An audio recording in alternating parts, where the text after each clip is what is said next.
Hello everyone, welcome to my first video here on Pham Media. I'm going to show you guys how you can use GIMP and make those crispy outline on your text so you can make those crispy thumbnails.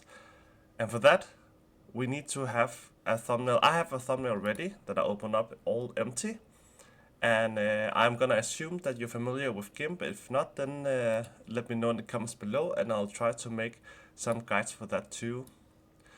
First off, press that little A and write some thumbnail text and write in what the title should be. I'm just gonna do it like this. And you can like put it wherever you think that will be noticeable without disturbing. And you need to make some kind of contrast so you can see it from the background, distinguish it from background. So right now it's just white and it's like it's a little bit annoying to the naked eye. So what you can do is go up to select and then by color, click on the color, and now you can see that it's selected all the white. Go up to select again and press grow.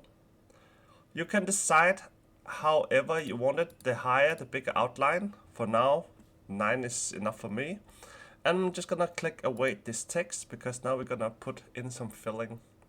So we take this bucket here and just click on the inside of what we just the growing spaces.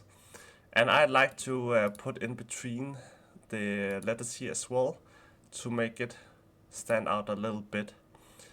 And you can use different colors, etc. But just be noticeable that if you have any other white background, it will probably also pick that as well. So maybe start with a specific color that's very contrast to whatever background you have. Or make the text first and then import the picture afterwards. That's totally up to you how you do it. But that's how you can easily and quickly put some outline on your text so you can make those crispy thumbnails. If this was any helpful, then I hope that you guys can do me a big favor and smash the like and subscribe button. It's free for you guys and it really helps me get my videos out to you guys. And if you have any suggestion on what kind of guides I should make for you guys in the future, then let me know in the comments below as well. My name is Dan and I hope I'll see you next time. Until then, see ya!